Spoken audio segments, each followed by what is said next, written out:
Maria, Maria, um dom, uma certa magia, uma força que nos alerta.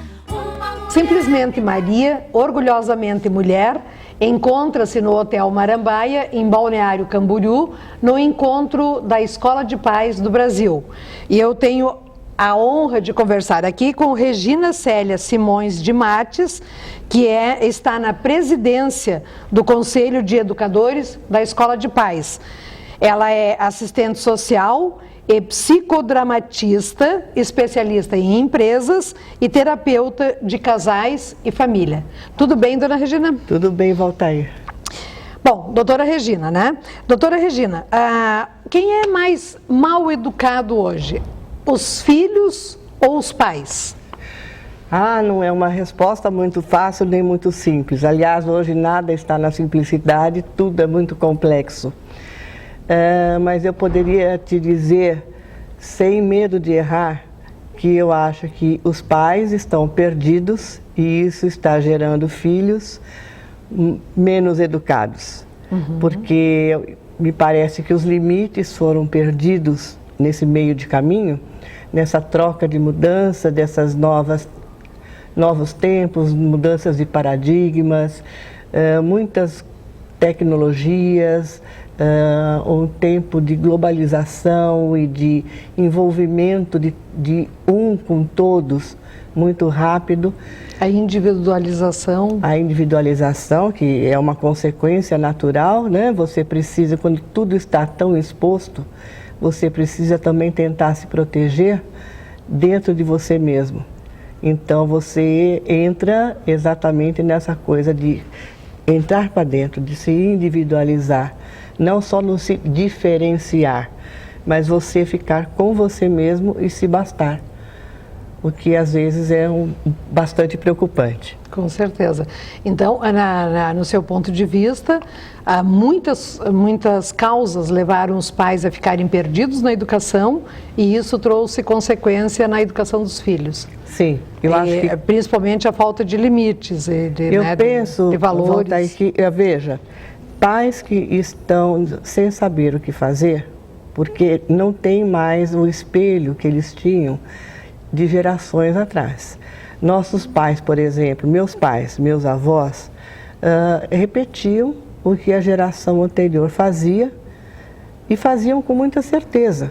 Não se preocupavam muito em estar errados, porque todos agiam da mesma forma. Os seus parentes todos, os seus vizinhos, os seus conhecidos, as comadres todas agiam da mesma forma. O que podia e o que não podia ser feito era muito conhecido. E se era respeitado, muito bem; se não era respeitado, as crianças eram, de alguma forma, divertidas ou castigadas. Jamais não eram muito valorizadas pelo que deveriam fazer, pelo certo, pelo normal, como se dizia na época. Hoje, nós vivemos num mundo onde vivemos e vivenciamos, me desculpe, mas vivenciamos a cada momento, em todo o planeta, com desmandos de ordem ética e moral que desafiam qualquer educação que pais, não muito seguros por si, pela própria situação, desejam dar a seus filhos. Nós temos exemplos muito ruins de desmandos em política, em cidadania. Ao mesmo tempo, nós lutamos com todas as forças para que dentro da nossa família, ao menos, as coisas andem como deveriam andar. Mas ainda com algum receio, porque eu não posso mais tratar com meus filhos ou meus netos do jeito que minha avó tratava minha mãe e a mim. O mundo se transformou e eu tenho que seguir nessa onda de transformação para não ficar sendo uma analfabeta dentro de uma família, onde todos vão falar uma linguagem de tecnologia, por exemplo, que eu não vou entender se eu não tiver acompanhado. E não adianta ficar na lamentação. Ah, eu não adequar. fui ensinada assim, no meu tempo. Não foi. Mas há como você ter o que chamo hoje de um letramento digital. Tem como. Com certeza, eu nunca serei o que um jovem de 18, 15, 16 anos sabe e fazer com todas as inovações tecnológicas. Domina perfeitamente. Não, mas uma habilidade imensa, invejável, invejável. Mas eu posso entender o que ele faz. Nunca farei com a habilidade que ele tem, mas eu posso entender. E posso entender que ele tem uma linguagem diferente. Posso entender que ele sabe se comunicar de uma maneira diferente daquela com que eu aprendi, mas nem por isso eu preciso ficar num outro patamar. Eu posso estar junto, não com a mesma habilidade, mas também, por outro lado, eu tenho experiências e conhecimentos que ele ainda não pode ter pela própria idade pouca que ele tem. Exatamente, quer dizer, aquela sabedoria que a idade traz, né? E aí, aquele veja bem, como nós voltamos ao que sempre foi. O abismo tão falado e tão temido abismo entre gerações é simplesmente só mais um. É o mesmo. Não tem talvez tenha diferenças. mudado talvez tenha mudado a forma do abismo, mas o abismo continua. Pode ser um abismo que você olhe e acha até que seja transponível, quando antes não era pensado isso. E pode ser uma coisa muito assustadora, depende da forma como as pessoas vão se comportar. É verdade.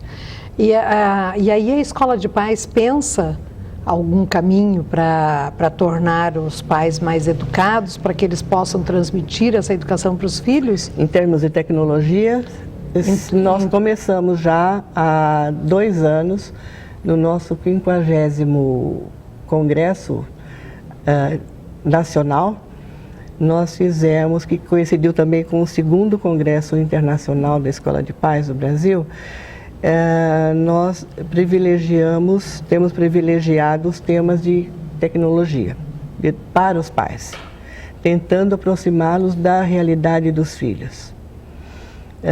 E nós temos batido nessa tecla há 2 anos seguidos e insistimos com que as nossas regionais trabalhem com isso, porque não entendemos que não é o momento e não é uma atitude de lamentação que vai fazer com que esse abismo que nós falávamos se torne menor. Eu acho que nós temos que construir pontes. E aí essa construção de pontes nós entendemos que nós começamos a construir tijolinho por tijolinho na educação da tecnologia dos pais, não ensinando como trabalhar com isso, mas trabalhando a necessidade de aproximá-los dessa realidade, para que eles entendam seus filhos e que seus filhos possam continuar falando com eles, para que não se tornem estrangeiros dentro da própria família. E hoje também a família, uma coisa que eu percebi muito na Escola de Pais, que tive a grata satisfação de perceber, é que quando eu entrei a primeira vez na Escola de Pais, quando eu tinha meus filhos pequenos, eu percebia que a Escola de Pais trabalhava com a família perfeita. Era o pai, a mãe e o filho. E não existia outra possibilidade. E isso lá na década de 70, que eu comecei a ter filhos. E eu percebo hoje, depois que eu retornei, que eu me aposentei e retornei para a Escola de Pais, eu percebo que a Escola de Pais hoje, ela trabalha com vários tipos de família, porque hoje nós temos essa realidade. Sim. E que bom que a Escola de Pais evoluiu, se adaptou e hoje consegue ter essa consciência e trabalhar muito bem com os vários tipos de família. E a senhora, como terapeuta de casais e trabalhando sempre com família, como é que a senhora vê essa realidade hoje e quais são assim, os problemas mais comuns e os caminhos que a Escola de Pais tem encontrado para solucionar? Eu lhe diria que os problemas basicamente são os mesmos, travestidos de uma outra forma. Eles se apresentam de outra forma. Mas em família, os valores e a afetividade e a função da família de educar e de socializar seus filhos ainda continua exatamente igual. Ela não é diferente da família a função da família não é diferente hoje daquela família nuclear, como nós falamos, de papai, mamãe, filhinhos. Hoje existem diferentes formas de família. Os filhos são criados por avós, são criados em creches, em instituições, em colégios muito caros, ou do Estado ou da Prefeitura, ou por babás. Nós temos as famílias recasadas e recasadas. Os filhos vão se juntando. Nós temos famílias homoafetivas. Enfim, nós temos as mais variadas formas de família que hoje não causam mais espanto. Mas ainda não temos não temos tanta certeza de como tratar com todos esses tipos de família ao mesmo tempo. Porque lutamos, sim, dentro da nossa própria escola, ainda com várias resistências à mudança. Isso é uma coisa natural de uma instituição que existe há 52 anos. Deu certo de um jeito, então não vamos mudar. Nós estamos numa era de transformação, de adaptações que pretendemos que continuem por muito tempo, porque as adaptações que nós estamos trazendo hoje, amanhã já serão velhas. Tudo muda com muita rapidez hoje. Então, assim, essa dinâmica de adaptação da escola de pais hoje, às diferentes formas de família, se hoje elas têm um formato, amanhã elas poderão ter outro. Ou, não só poderão, deverão ter outro para acompanhar. Agora, o que é importante de dizer é que isso estará sempre dentro da escola de pais atrelado à missão da escola, que é ajudar pais, futuros pais e agentes educadores a formar verdadeiros cidadãos.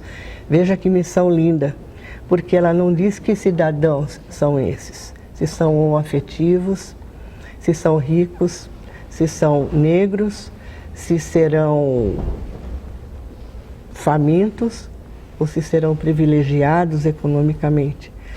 Formar verdadeiros cidadãos, no geral. Abrangente. Dentro dessa missão, atrelado aos valores dos quais nós não abrimos mão.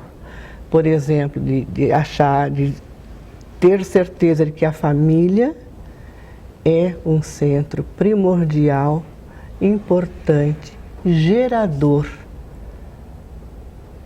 E que nós como instituição, estamos ao lado ou atrás para ajudar, nunca para tomar esse espaço. Nós estamos estudando a cada momento para ajudar as pessoas. Nós não tomamos a frente e não podemos nunca nos arvorar em donos da verdade. Nós seremos eternos estudantes, porque o mundo está sempre em transformação. E nós queremos estar sempre na vanguarda desses estudos para ajudar ou, quem sabe, prevenir alguns grandes problemas que hoje nós encontramos em sociedade. E hoje as transformações também são muito rápidas, né? E nós precisamos acompanhar. Muitíssimo. Exatamente.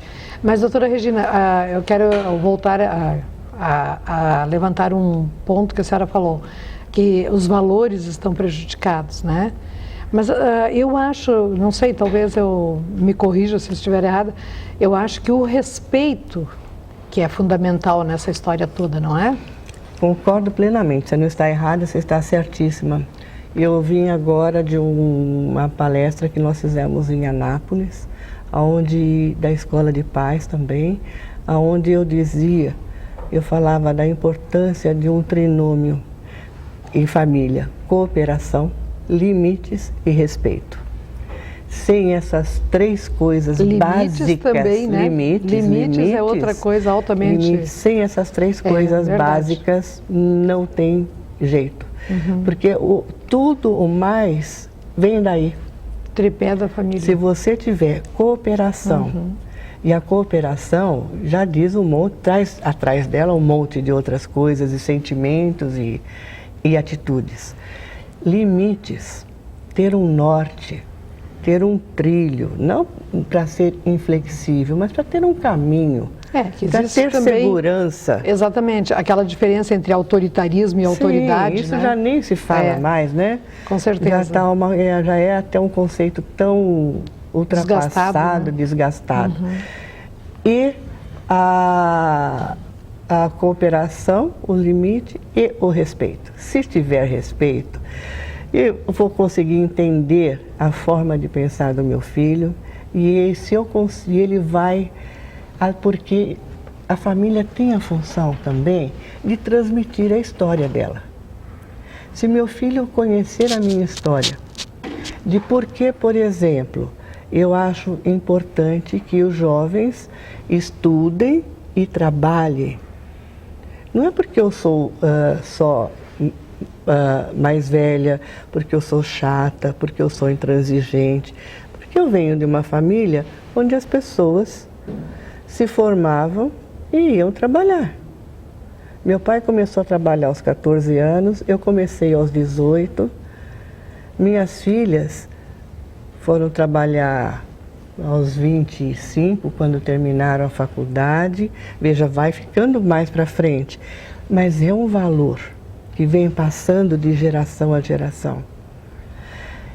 Eu não sou só, quando eu falo trabalhar é importante, isso tem um rastro, um lastro na minha família, da importância. Não é só socialmente importante, tem uma história na minha família em que as pessoas que trabalham são respeitadas, são honestas, contribuem para a sociedade, são bem-sucedidas, se tornam cooperativas. Se elas entenderem a minha história, elas também vão me respeitar. Não só porque eu sou a mãe delas, mas porque eu sou uma pessoa que tem uma história de vida anterior a elas. Eu acho isso muito bonito. Eu acho uma das coisas mais importantes. Com certeza. Isso também reflete como exemplo, né? Além do respeito à história. Porque se não houver equilíbrio entre a ação e o discurso, não tem harmonia que substitua isso. O discurso e a ação têm que estar equilibrados. Certo, e a senhora falou em harmonia, isso já lembra também a questão da violência doméstica, né, que é um outro grande problema. Uma das maiores preocupações. Exatamente, e a violência também entre os casais, né? Muito. Entre os adultos, e que acaba refletindo nas crianças. É uma preocupação muito grande, inclusive em outra associação da qual eu faço parte da diretoria, que é a Associação Paulista de Terapia Familiar. Nós temos um grupo que se dedica a estudar especificamente a violência familiar, de tanto que isso tem crescido e tamanha a forma cada vez mais requintada de violência. É uma coisa particularmente bastante preocupante. E as causas, doutora Regina, dessa violência, desse crescimento da violência, tem a ver com a mídia, enfim, quais são as causas mais evidentes e maiores que trazem? Bem, os maiores estudos que eu tenho visto, eles ainda não são aqui do Brasil. Eles vêm dos Estados Unidos, tem um maior material, um farto material sobre isso, mas eles têm uma história cultural muito diferente da nossa. Aqui nós estamos encaminhando para os primeiros estudos longitudinais. Nós precisamos de tempo, porque também isso é uma coisa recente. Há 50 anos atrás, essa violência não era exercida dessa forma. Ou se era, não era explicitada e e tão... E que atingia tanto as pessoas, né? Não, mas é que hoje atinge de uma forma muito mais profunda, Exato. muito mais cruel. É uma forma que traumatiza, uma forma que marca. É uma forma bastante cruel de violência. E esses estudos estão mostrando várias causas. Mas, ao contrário do que se pensava, não é só um estímulo externo vindo desses jogos violentos que as crianças gostam. Não é só isso.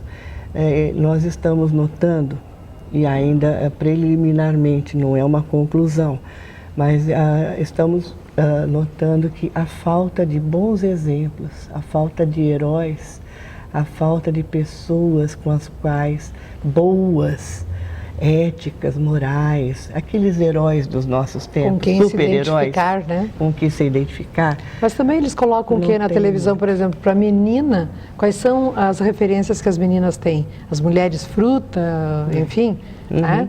Quer dizer, é muito pouco. Nós estamos muito pobres em termos de heróis. Heróis no sentido de a quem admirar, sim, claro, né? A referência. Não existe mais, como você bem disse, pense rapidamente e me diga 3 nomes. Para meninos também. Sim. É muito difícil. Você pode pensar, e até os próprios pais, tal coisa. Né? Porque todo mundo, porque eu tenho meu pai como referência, tenho minha mãe como referência. Exatamente. Mas se eles brigam e são violentos e agressivos entre si, já quebrou o encanto, quebrou. Né? E assim, e a referência também vem do convívio, da intimidade que você tem com a pessoa. Nem sempre você vai ter hoje como referência o seu pai, se você vive com o seu padrasto.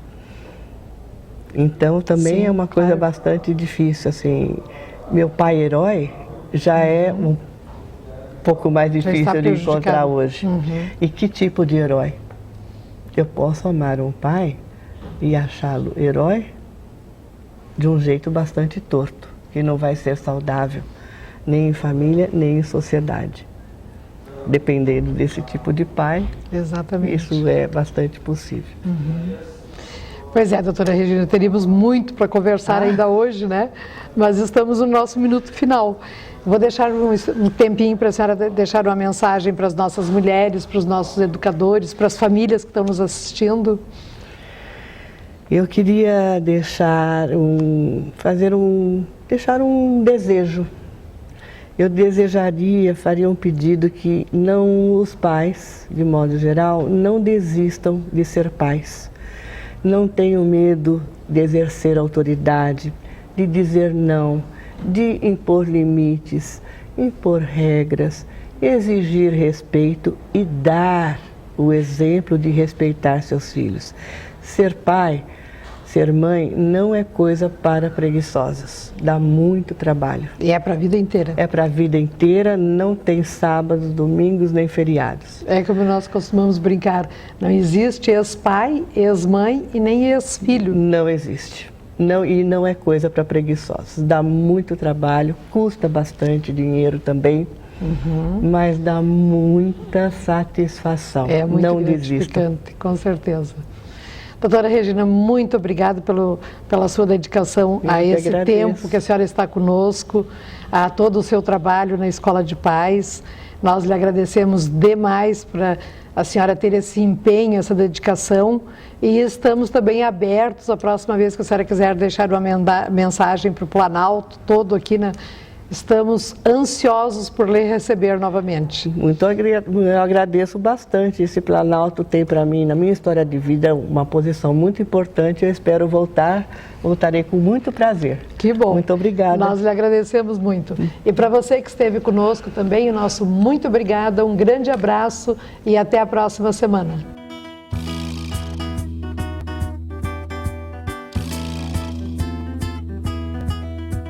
Maria, Maria, um dom, uma certa magia, uma